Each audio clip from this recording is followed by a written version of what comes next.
And hi, I'm Alexia Anastasio, and I'm here with Allison Merrick. Woo! Thank you for joining me today. So much for having me here on your blab. I'm so excited. I've never done this before. Yeah, it's super fun. And yeah, it's so great that we got to connect via this contest that we're doing. We were both cherry picked, to be part of the Ovation TV and Rocket Hub contest. And for those who don't know, Ovation TV is a national television in the United States, and Rocket Hub is a crowdfunding platform. So we are both crowdfunding for our creative projects. So Allison, tell us about your project. It's called Play Me, and it's a staged reading of a pilot I wrote. It takes place in 1957 and follows a young housewife who decides to invent a game and take it to market at a time when women were not welcomed in the toy industry at all. And it's based on stories I heard from women who were working in the toy industry back in those days. And you yourself was in the toy industry.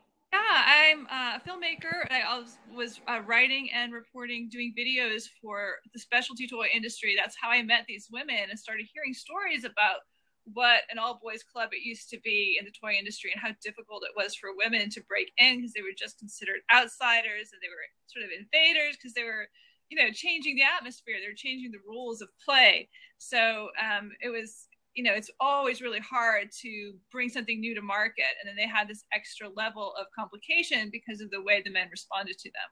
So I thought it was a great story to tell. It's very much is mirrored by the things that are going on in Hollywood today with so few women directors actually getting the lucrative jobs. So again, here we have a boys club in Hollywood, and there was one in the toy industry back in the 50s and 60s. So thought it'd be a great story to tell. It's pertinent today. We're still journeying. Okay, I just want to make sure everybody has a question before they jump on. So, what are you raising money for in your campaign? Okay, I'm raising money to do a staged reading of the pilot. So the pilot's going to be about 50 minutes long. And so we'll be doing a stage reading in Hollywood with actors and, blocking. So it's really a theater piece. It'll take place in Hollywood, but ultimately we want to see it become a TV series, which is why I think Ovation TV's creative studio is a great platform for it because it brings it to a wider audience. Like right now, I'm starting to reach out to the toy community, tell them about this project, but it's a kind of story that all women and most people would be interested in because it's such an American story, like having a dream and deciding to go for it no matter what the obstacles are. Super, super important. Yay. So, Alexia? What? We're doing, right, Alexia? We're working on our dreams here. And yeah, exactly. That's exactly why we're doing, and that's why we're taking inspired action. But and being open for opportunities like this. Yes. So what's your project? Tell me a little bit about yours. Sure. So mine is a narrative film. It's an art film, basically. It's about a group of performance artists who are looking for love, connection, and significance in Los Angeles.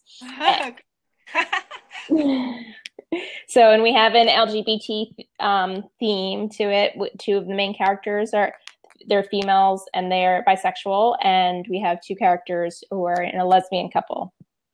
Great, very, very modern. So, actually, I also have one of my characters is also gay, and one of my characters is based on a historical woman. Back in the 1930s and 40s, even though the toy industry was male dominated, but there were women working behind the scenes, and one of them was named Olive Kukin, and she was a sculptor.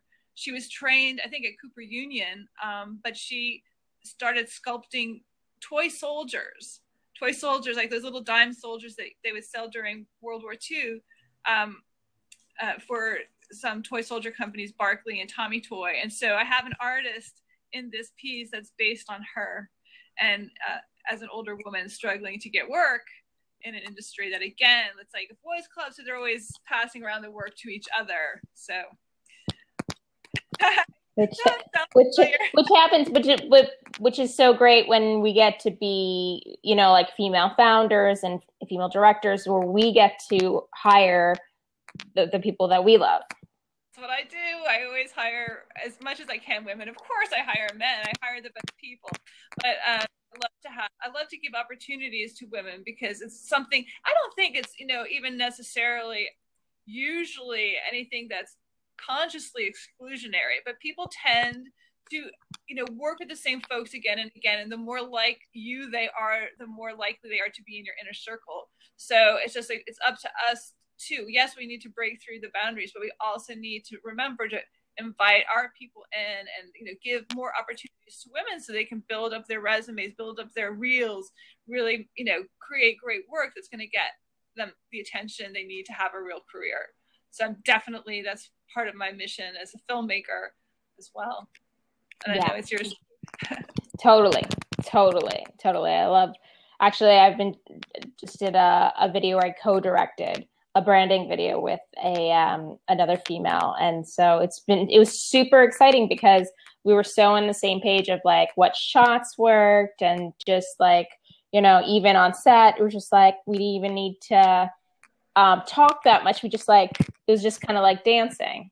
Yeah, great. Keep that. Work with her again. Right. Yeah, exactly. It's so exciting. Okay, so I'm about to turn the recording off, and then we're going to take some, because I see some people who want to jump in. So can you tell everybody where we can find you? I'm on you mean the Rocket Hub page? Mm-hmm. Yes. So and your website. Okay. RocketHub.com is where we are raising funds for our projects, including my stage reading of a TV pilot called Play Me, about a woman breaking the toy industry.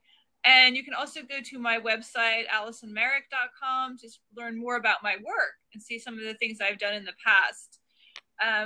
And my Facebook page also has, you know, a Play Me page. So if you go to Facebook, Allison Merrick, I guess you need to put in Los Angeles, because there are a couple of extra, but I have a page there as well. But definitely the best place is to go to RocketHub.com, look for Play Me, and then read about the project, watch the video to learn more, see all the really amazing prizes, have all these toys. You can win all kinds of toys. Yeah, and then I saw you have a kids piano. Yeah, that is so gorgeous. In fact, that kind of piano, that's Schoenhut Piano Company. They're one of the oldest toy companies in the U.S. They've been around since the 19th century. And that beautiful piano is often used by real musicians in concerts, because they like toy piano. I think was Philip Glass, maybe, who was the first to popularize using toy pianos in actual sophisticated concerts, and that trend has continued. And Schoenhut gets used all the time because they have beautiful bell-like tone, and it's you know, tuned, so it's really gorgeous. And it's, yeah, you want one? It's cool. It's awesome. I blame you. And you can find me at my website, alexiaanastasia.com, or the Rocket Hub page, which is also in my profile. And we can also put the links on the side, and I'll be putting it below on the YouTube page.